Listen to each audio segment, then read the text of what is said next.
Can we all agree that Focalors ain't no god of wisdom? I mean, obviously that's Nahida, but Focalors didn't seem to get that message. I mean, listen to her. She thinks she can outwit gods because she's a god. I can see where Furina got her deductive skills. On top of that, her plan has some major issues. The first and most obvious of which is that it depended on no one finding out that Furina wasn't an Archon, but let's just say that didn't go very well. However, that's not even the biggest problem with her plan. So sit back and join me as we peer through the looking glass to uncover a string of clues hidden throughout Genshin's world, its lore, historical analogs, and linguistic patterns. By the end of the video, I think we'll have a pretty good idea of where Focalors went wrong and where the story might be going from here. First, a quick recap of the 4.2 Archon quest. Poseidon is flooded, causing some of its inhabitants to be turned back into Oceanids. Oceanids are apparently like those kids in high school that weaponize peer pressure to try and force you to conform so your life can be as miserable as theirs. We find some tablets that lay out the foundation of the prophecy. One of them is missing, and the traveler is convinced, for literally no reason, that they aren't in the right order. We act like we're in Ocean's 8, but the diamond is Furina. We put Furina on trial and prove she wasn't the Archon. Remnant Ex Machina is the missing stone tablet back into the courtroom. Neuvillette is like, Traveler, you're dumb, they're in the right order. A unicorn whale shows up, and Neuvillette is like, that's what the prophecy was saying. It's gonna nom all the Fontanians. It's so obvious. It gets bullied by a child back into the abyss/primordial sea, and said child gives the gladiators thumbs down before falling back in. Focalors shows up and is like, I made Furina torture herself by pretending to be the Archon for centuries. Neuvillette is understandably infuriated by this, but Focalors is like, she doesn't have to do it anymore, so it's cool. And then hashtags herself in the throne of the Hydro Archon while we watch a 500-year-long opera of Furina's life to get answers just for her to be like, you thought. Neuvillette turns the primordial water inside the Fontanians into actual hemoglobin, which is apparently something he can do because Focalors gave him back the Hydro Sovereign's authority, and is like, wanna go whaling? And we're apparently down to hunt endangered species, so we go after it. We beach the whale, but a mommy named Skirk's Position shows up and hits us with some lore nukes, while also being like, yo, prophecy is still happening. Neuvillette says Focalors deceived the heavenly principles, but Fontaine is still flooded, only no one dissolved. People start screaming, prophecy was wrong, and the game just kinda yada yadas us to the aftermath. Arlecchino is given the gnosis. We go to Neuvillette and he's like, I kept talking to Skirk after you left, which is apparently something that wasn't important enough to show us. We just get a quick scene after the fact of Paimon being like, we're gonna go check on Fontaine, because I guess that's our job, not the Archons. Anyway, Skirk says the Gnosis are made from the remains of the third Descender, but she needs to refuel her exposition, so she promises Neuvillette to pour some more next time. Neuvillette's like, wait, next time? And Skirk's like, yup, we good? Good. Let's move on to Furina's story quest. Initially, this story quest rubbed me the wrong way. Furina is dealing with some major trauma and does the healthy thing of setting up one single boundary. I will never act again. Let's just forget that her apparent reward for all of her suffering was that she'd never have to act again. She'd finally get the chance to be her own person, and she wouldn't have to be alone anymore. But the story forces her at every turn to ignore that boundary. That's beyond messed up, and I was really disappointed. But as I played through the rest of the 4.2 content, I realized that was by design. It's an intentionally nefarious plot by Neuvillette to install Furina as the new Archon just so he can judge her along with the rest of the seven. How did I reach that conclusion? Well, it all started with this document right here.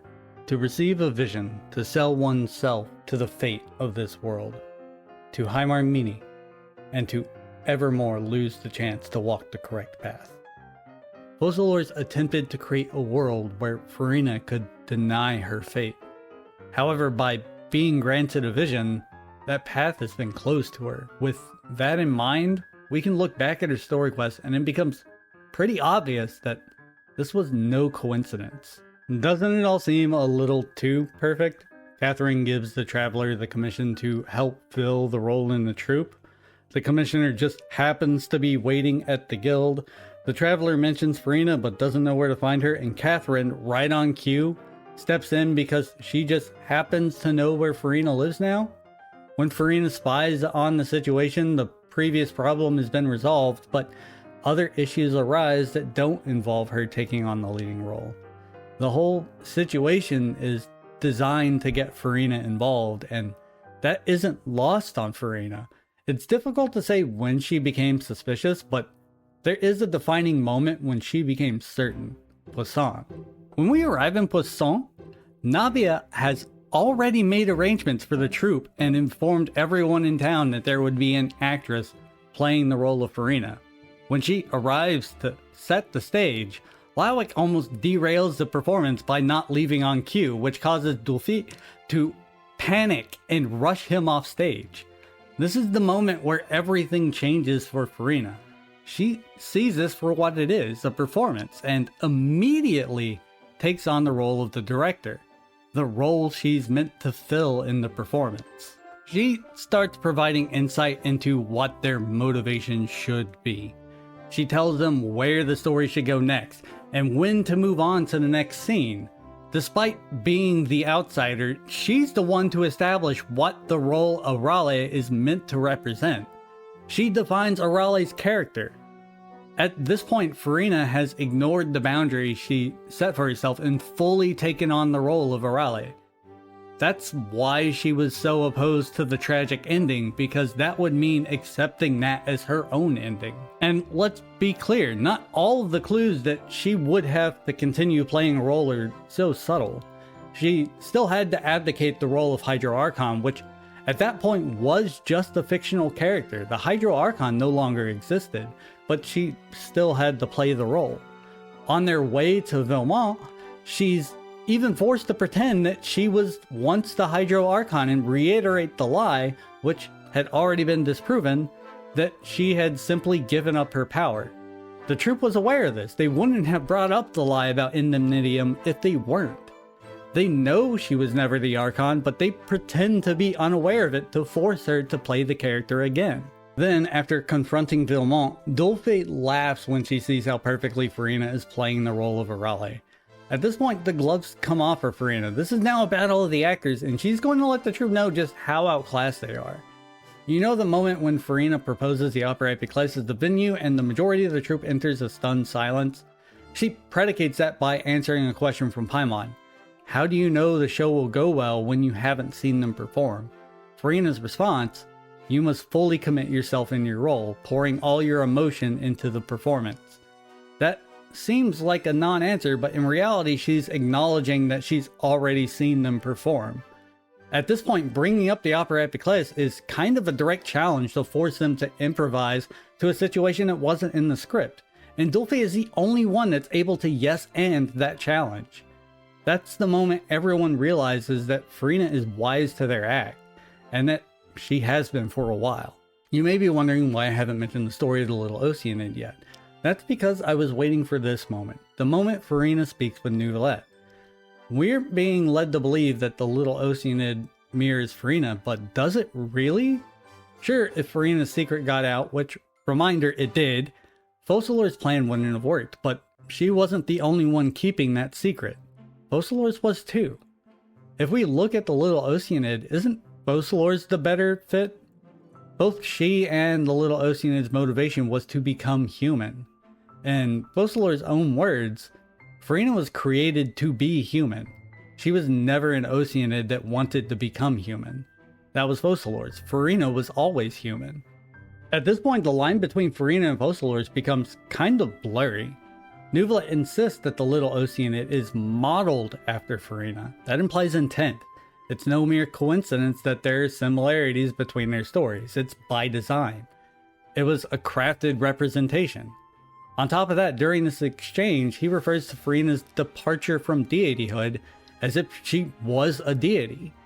He practically begs Furina to take the part of Cleo because it was literally made for her. Furina refers to her experience so far as being worth the price of admission, further acknowledging that she knows it's been a performance. And Neuvillette says he is pleased Furina finally found a new role. Finally, the performance. Furina isn't surprised at all that she's forced to take on the role of Cleo. Not only that, but the billed actress for the role is Arale. She's playing both the roles of Arale and Cleo. Furina and Focalors, the line is blurred. Her fate is to be both. And acknowledging that fate, she's granted a vision, which, by the way, was literally written into the script to happen.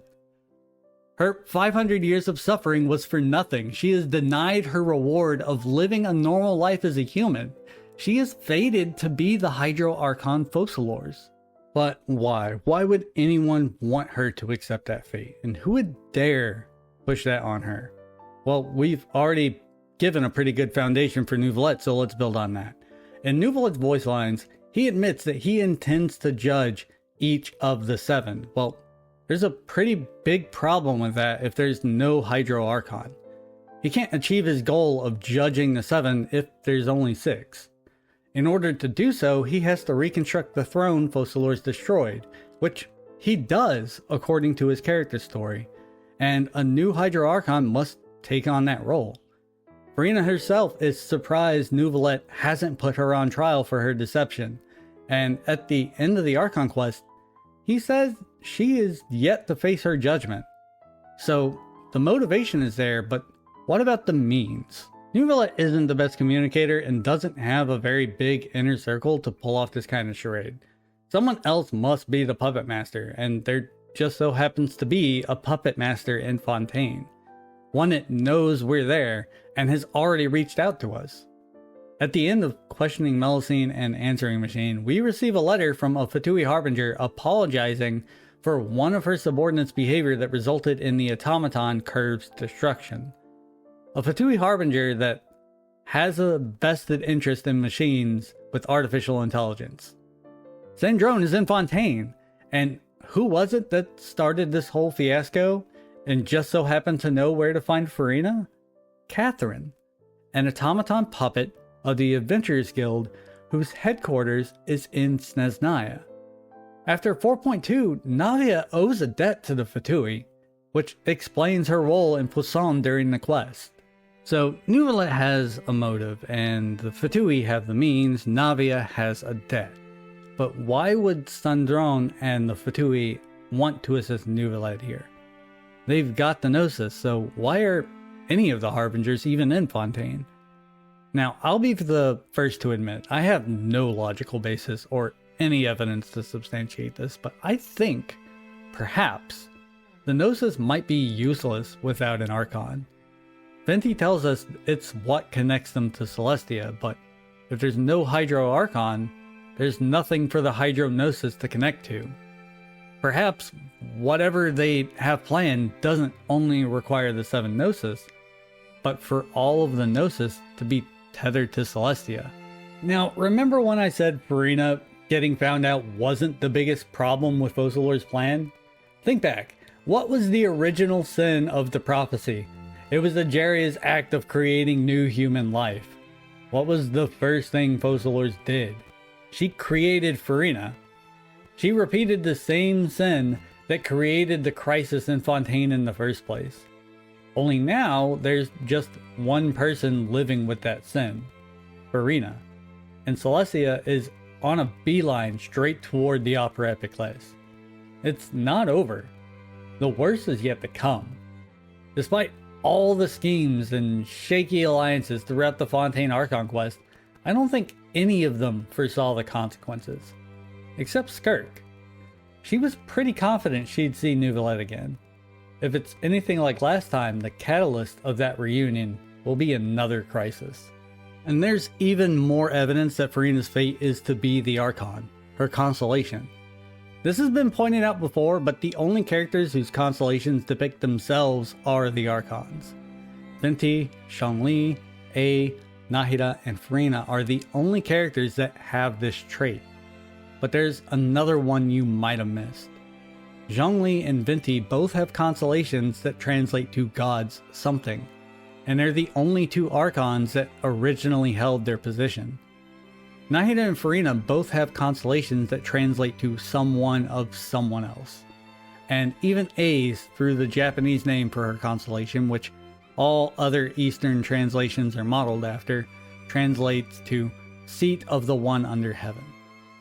All of this indicates that not only is Furina's fate to be an Archon, but specifically that she's among Archons that took the place of other Archons. Alright, elephant in the room time. I know at least some of you are here for a follow-up on my last theory. Now, when I started doing lore videos, I wanted to avoid revisiting old ideas. Once you start building upon things that may or may not be true, you start to lose the plot. I even warned against it in my first video. That said, my god, was this patch a roller coaster for that video. Practically everything in the last section of the video ended up being false, and initially, I thought the first half was too when I read this comment detailing the four samsaras: Hyperborean, Atlantean, Lemurian, and the current samsara, Cronaria. These are all what's referred to as root races within the belief of theosophy. This is admittedly a crude oversimplification of theosophy, but it's a belief that there is one greater truth, that all religions are part of that truth. The Lemurian and Cronaria connections are pretty obviously tied to Lemuria and Conria. At first glance, Natlantean seems like it would reference Natlan, but that's only half true. The theosophy counterpart of Natlantean is Atlantean, the sunken city, which we've already encountered in Kanamia. Enkanamia was inhabited by bishops, and now we know that Natlan is the land of bishops. So I think it's safe to assume that the two are connected, at least Hyperborean. We're not totally clueless there either. The Ballad of Fjords refers to it in relation to glaciers and auroras. So the Hyperborean cycle is likely related to Snezhnaya and Dragonspine. Why Dragonspine? Not just because it's cold, but because it wasn't always cold. In Theosophy, the Hyperborean lands were tropical before becoming tundras. So that seems to disprove everything from the last video right there. The Natlantean cycle with the primordial one happened totally separately from the Lemurian cycle with Remus. That's what I thought too, and I was satisfied with that. But then I remembered Song of Stillness. It literally calls Skyla the king of all dragons. That's Nibelung. Wait, didn't I originally say Remus and the primordial one were the same being, just with different names? I also swear I found something that specifically said Dragon King Skyla, ruler of the seven sovereigns, but I can't remember where, and not all the interactive reading materials have been marked on the interactive map. Thought that was worth mentioning, but take it with a grain of salt because I might just be losing my mind. So we have two kings of all dragons, referred to as the second who came, and two creator deities referred to as the first usurper and the first throne. And now we have a tie to Theosophy, which claims all religions are part of a greater truth. So now I think they both are and aren't the same. Let me explain. The root race idea of Theosophy directly parallels the idea of a singularity. Basically, it's a theory that all civilizations will eventually reach a point where they destroy themselves through their own hubris, and humanity will start over. Given the fact that these are referred to as samsaras in-game gives further credence to that. In singularity theory, it doesn't really matter where you start.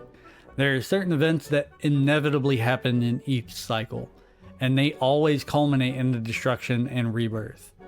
The previous samsara is just as relevant to the current samsara as the first. They're practically interchangeable in the timeline. As bonkers as it sounds, you could even say they happen simultaneously. That's kind of the glue that holds Theosophy together. All religions are both true and untrue at the same time. They can contradict each other because, holistically speaking, there is one truth to be observed when none are disregarded. Two different religions can both claim that their creator deity created the world at the same time, and both are right despite saying the other is wrong. Remus is the primordial one and the first usurper. The second who came is Bane Dragon Skyla and Nibelung, and I suspect that we'll probably encounter tales of another created deity and imminent foe, one for the Hyperborean civilization in Snezhnaya. Is it really that unthinkable? We've got a pretty good representation of the idea plastered on our favorite travel companion. The Triquetra possesses 3 interlaced arcs. There's no defined starting point. You can start at the top, bottom left, bottom right. It makes no difference. And they're all part of the same structure. The only place we know we can't start is the central triangle. because it doesn't exist without the previous 3 arcs. Like how Genshin is apparently in the 4th and final Samsara. Regardless of where we choose to start with the Triquetra, all that really matters is that they all happened. They're all equally important and equally meaningless, all equally a vehicle for the sole purpose of arriving at the 4th Samsara. What about the dot? I'm glad you asked. There's a 5th root race in Theosophy that wasn't included in the document. The first. The race is born of primordial soup. Really the only one of the Samsaras besides our current one that has a solid place in the timeline, because it was before the Samsaras begin. So when Furina said this has happened before, she was right. This is the 4th time, the last chance to get it right, and unfortunately it doesn't look like she succeeded. I don't know how I did it, but I think I managed to one-up the nuttiness of the last video here. There are 3 previous timelines, and they all happen simultaneously, and are all both true and untrue at the same time. If you're as impressed as I am that I even came close to saying that in an understandable way, reward them linguistic gymnastics with a like and subscribe, and if you got the time, give the video on screen a watch. Bye!